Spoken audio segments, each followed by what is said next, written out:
Bonjour à toutes et à tous et bienvenue sur ma chaîne. Voici la guidance coup de pouce à la mi-mois, donc une guidance du 15 novembre au 30 novembre inclus.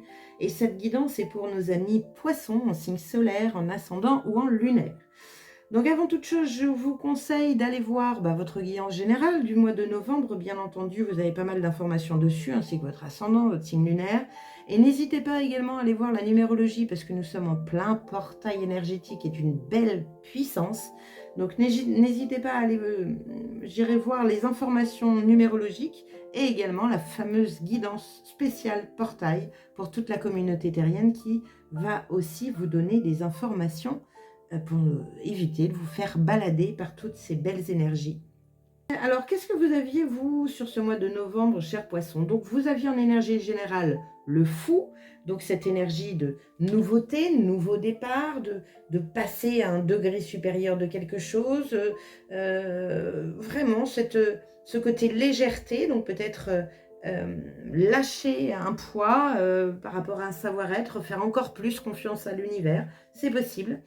Et d'ailleurs, c'est bien possible parce que votre défi est d'ailleurs l'étoile. Donc l'étoile, c'est la foi en la vie, c'est d'être sur son chemin, c'est de faire confiance en l'univers, c'est l'espoir, c'est suivre son étoile. Il y a une belle protection aussi avec l'étoile. Donc il peut y avoir une mise en lumière. Comme je dis sur les guidances du portail, je pense qu'il va y avoir pas mal d'éveil de conscience sur ce mois de novembre.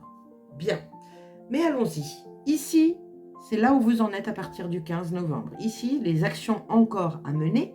Et pour finir, un conseil de l'univers. J'ai recouvert toutes les cartes pour avoir des informations complémentaires. Et on finit par un petit peu de messages des oracles. Allez, c'est parti, on y va. Alors, où en êtes-vous, chers poissons, signe solaire ascendant lunaire, à partir du 15 novembre?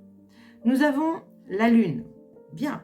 Intuition, émotion, créativité, fertilité, aller chercher des choses à l'intérieur de soi pour les mettre en lumière. Ça peut parler de secrets, de vérités cachées. En tout cas, on est dans cette énergie de vouloir amener de la lumière dans ses profondeurs. Bien. Attention au côté émotionnel, évidemment. Mais on va voir avec la recouvrance, nous avons quoi? Waouh! Nous avons le monde, la carte du monde. Elle est sortie déjà pour un autre signe, je ne sais plus lequel. Le monde, c'est l'aboutissement, c'est la boucle est bouclée, c'est la dernière arcane majeure du tarot. Donc, tout un cycle est fait et là, on redémarre sur un nouveau cycle. C'est rigolo puisque votre énergie générale était le fou. Donc là, sur cette deuxième quinzaine, on est en train de boucler une boucle. On est en train de boucler une boucle par rapport à un émotionnel, par rapport à un potentiel. Ça peut parler de dons psychiques, de spiritualité, voilà. Mais là, voilà, c'est comme si on avait avancé avec ce potentiel et que là, il y en a un autre qui va arriver. Mais pour ça, il faut bien boucler le premier. C'est un peu comme ça que je le ressens. Bien. Ça parlera peut-être pas à tout le monde. Après, on est vraiment sur une énergie de mettre fin, boucler la boucle à une forme d'émotion. Ou ça peut être boucler la boucle par rapport à une création. C'est possible. En tout cas, il peut y avoir un secret ici. Un secret qui vous est soufflé et qui vient boucler la boucle à quelque chose. Bien. Quelles sont les actions que vous avez à mettre en place? 3 de denier. Bon, on est dans la matière, on est plutôt dans le concret, dans le factuel. Là, on est en train de travailler à faire, sur ce tarot-là, des plans. Des plans pour savoir ce qu'on a envie de construire, de créer. Donc, il y a une notion ici de se poser pour pouvoir créer. Alors, le 3 de denier aussi, c'est être aligné avec son corps, son âme et son esprit. C'est possible aussi. Mais encore une fois, on a une forme de mise en lumière ici. Donc, peut-être qu'il va falloir vous poser pour savoir ce que vous avez envie de créer. Et c'est votre émotionnel qui va vous le dire. Ce n'est pas votre mental. Quelle est l'information complémentaire? 9 d'épée. Les peurs. Alors, ça peut être peur de la projection, peur du futur, peur de grandir. On est sur des angoisses ici, hein. On est sur des angoisses, on est sur des Ouais, des crises d'angoisse, des cauchemars. Le 9 d'épée, il est pas toujours très très cool.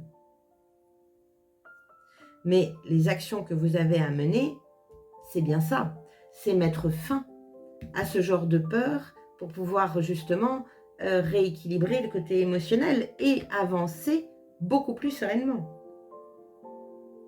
Le 3 de denier aussi avec vous, j'ai envie de parler de ça, il y a une notion de grandir, de mûrir. Vous passez d'une étape où vous étiez tel... c'est comme si, je ne sais pas moi, je n'ai pas d'exemple, vous passez au stade 2 ou au stade 3, il y a une évolution ici. Pour moi, il y a une évolution. Bien. Quel est le conseil de l'univers? 7 de bâton. Waouh.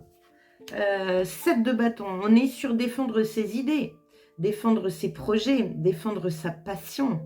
On se sent un peu seul contre tous ici. En tout cas, c'est un conseil, c'est le conseil de l'univers, donc c'est go, go, go, les gars. Défendez votre projet. Défendez ce qui est cher à vos émotions. Défendez votre créativité. Ne vous laissez pas influencer. Bien. Information complémentaire. Ouais, cavalier d'épée. C'est ça. Je pense, je fais. Cavalier d'épée, il est très rapide. Il est plutôt même... il a tendance à trancher dans le vif, sans trop des fois réfléchir. Hein. Il peut avoir un côté impulsif. Vous avez vu, il y a quand même 2 cartes en conseil de l'univers qui vous dit, bon, vous ne laissez pas faire, quoi. Hein. Puisque peut-être que votre entourage, aussi bienveillant qu'il soit, génère des peurs. Et t'as pensé à ci, et t'as pensé à ça, et si ça marche pas, et tu devrais pas. Là, on vous dit clairement, allez-y, je fais, peu importe ce qui se passe. Construisez. En tout cas, vous avez des plans à faire ici. Bien. Conseil des cartes. Alors, comment faire entrer de la magie dans la vie de nos petits poissons dans leur vie quotidienne? Nous avons la labradorite. Relaxe-toi, tu es protégé. Ben ça, on le sait, puisque vous aviez l'étoile en défi. Donc ça, il faut y penser. Relaxe-toi, tu es protégé. Bon, allez, passez à autre chose. Passez à autre chose. Passez en mode construction. Passez en mode tout va bien se passer, tout ira bien. Quel est le message de la tatou-thérapie? La jalousie. Ressaisis-toi quand tu sens la jalousie t'envahir. C'est une émotion bien laide et triste qui demande à être canalisée. Fais-toi confiance, sois ferme, tiens bon et rappelle-toi, c'est toi qui gères, pas elle. Bien. Attention avec l'extérieur, parce que là, on parle de vous avec cette jalousie, mais ça peut être aussi de la jalousie extérieure par rapport, je ne sais pas moi, à votre réussite et votre succès. Mais là, on vous dit clairement, vous êtes protégé. Dans tous les cas, rien ne vous empêche d'acheter une jolie petite labradorite pour vous protéger, pour voilà, vous faire dans votre bulle. Mais clairement, vous êtes protégé. Donc, n'ayez pas peur, parce que ça va nourrir la jalousie des autres. Avancez, continuez votre petit bonhomme de chemin et tout ira bien. Qu'est-ce que vous dit le voyageur sacré? Ah, bah dis donc, on n'arrête pas d'en parler, hein. S'ancrer, plonger, explorer vos racines. Bien. Prenez le temps de vous ancrer dans ce qui est vraiment essentiel. Rappelez-vous ce qui est important dans la vie et renoncez à tout le reste. Ne laissez pas le rythme effréné de la vie vous entraîner. Vivez le moment présent. Libérez-vous des inquiétudes face à l'avenir. On est complètement là. Hein. Libérez-vous des inquiétudes face à l'avenir et cessez de ressasser le passé. C'est le temps de l'éveil et de la réflexion. Il peut valoir la peine de revenir sur quelque chose que vous aviez négligé. Les apparences sont parfois trompeuses. Examinez de plus près les situations et les relations interpersonnelles dans votre vie. Explorez vos racines. Quelque chose qui semble fermé ne demande peut-être qu'à s'ouvrir. Si vous regardez sous la surface, vous pourriez trouver des pépites de vérité, de lumière ou d'abondance. C'est ce que vous avez à boucler avant. Qu'est-ce que le voyageur sacré vous dit? Il arrive parfois que le voyage soit surchargé de tant de choses à faire et de tant de lieux à visiter que l'énergie du voyageur s'éparpille. C'est lors de ces moments que le voyageur sacré doit ancrer son énergie. Pour s'ancrer, il peut suffire de s'adosser à un arbre et de s'imaginer atteindre ses racines ou monter dans ses branches. Cette carte peut également signifier que vous devez avoir le courage de vos opinions. Ne faites pas marche arrière. Portez-vous à la défense de ceux et celles qui sont incapables de se protéger.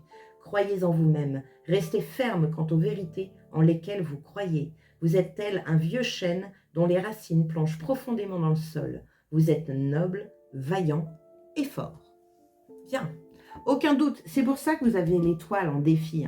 Croyez en vous. Vous êtes au bon endroit, au bon moment. Ne doutez pas et ne vous laissez pas influencer par un extérieur qui vous fait douter. Non. Bien, super les fous, j'allais dire n'importe quoi, les poissons. Merci beaucoup d'avoir partagé ce moment à mes côtés. N'hésitez pas à liker, à partager, à vous abonner à ma chaîne si cela vous a plu. Et puis, allez voir sur les réseaux et les autres guidances pour vous aider à avancer dans votre mois. Je vous souhaite une très belle seconde quinzaine de novembre et je vous dis à très bientôt. Ciao!